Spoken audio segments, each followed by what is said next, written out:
Thank you, Mr. Chair, and welcome, Director Eagle. I know that you and your team have been working really hard, and I just want to say thank you to your hardworking team for doing their best to navigate a tricky system. So I guess I just want to address quickly some of the costs and proposals that you're recommending. I'm seeing, and I'm reading also in the Tampa Bay Times that you're certainly proposing an overhaul of Connect that is much needed. A lot of IT changes is what I saw from that report you're recommending, but I think everyone who understands the Florida unemployment disaster knows that it's more than just a broken website. There's a lot of policy problems that we have in our program. Are you asking for any additional funds from the legislature, or are you supporting any policy-related changes not related to IT so that we can increase the weekly benefit, increase the number of weeks? We're maxed out at 12 right now, repeal the waiting week, adopt an alternative base period, include gig workers. Are any of these policy solutions ones that you're recommending? Director Eagle, you're recognized. Thank you, Chairman, and thank you, Representative, and it is good to see you. We are representing some policy changes. Most of those are going to be in the efficiency of the claims processing. For instance, as of today, an employer has 20 days to respond to an employee claim. Department of Labor gives us 21 days for metrics, so we never beat or meet the Department of Labor's metrics. So we are asking to change that to 14 days. Currently, we are required for our appeals officers to be bar licensed attorneys. Not many attorneys coming out of school want to come work at DEO, and that's understandable. So we would ask to repeal that, while certainly still having high metrics for those who are appeals attorneys. Maybe they don't need to be bar sitting attorneys, the referees. We did not get into monetary or weeks or rates. We do know that many bills are out there. We felt like our best foot forward was to propose some solutions that everybody could get behind and unanimous support. But we do look forward to providing information and data, as I know the legislature will debate some of those other items. Representative Smith, you're recognized.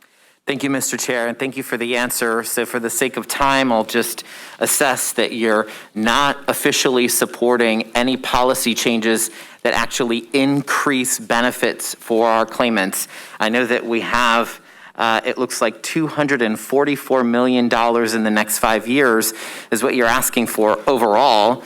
It doesn't seem like any of that money is actually going into the pockets of any of our unemployment claimants. So my question about one part of your presentation was about we're, I guess, bragging about that of the 9 most populous states in the country, that we didn't have to, that we are the only ones whose trust fund didn't go into the red.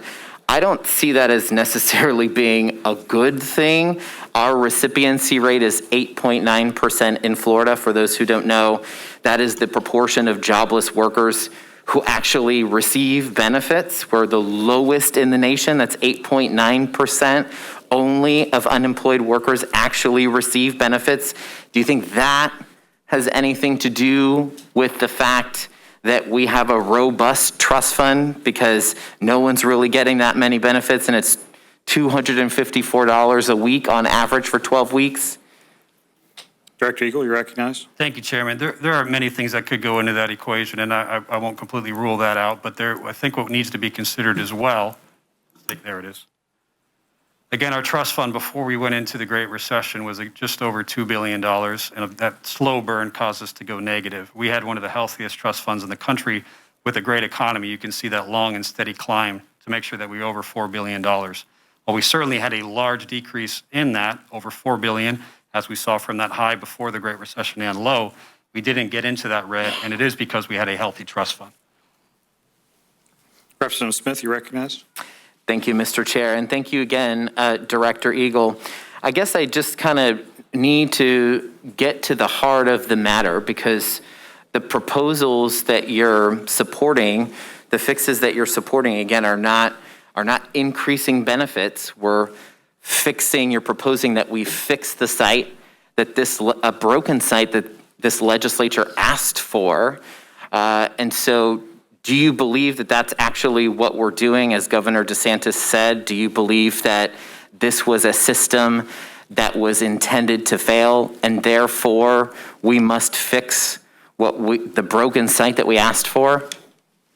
Director Eagle, you're recognized. Thank you, Chairman. I don't know the intent behind the system, whether it was designed to fail, but I do know that it failed. That's clear. So we do need to fix it, and that's what we're bringing forward. And certainly it won't be cheap moving forward, but I think we owe that to the people who are on unemployment, who had trouble not only accessing Connect, but getting through to DEO because of that trouble accessing Connect. All that goes back to the Connect system. Again, the staff there, I cannot speak enough of the work they're able to do. The system did the people of Florida a disservice, but it also did the employees at DEO a disservice, causing them to work overtime nonstop. They haven't had a break since March. So what I'm looking to do is propose to fix that system so that everybody can move forward from it and we don't have to come back and do this again. Thank you.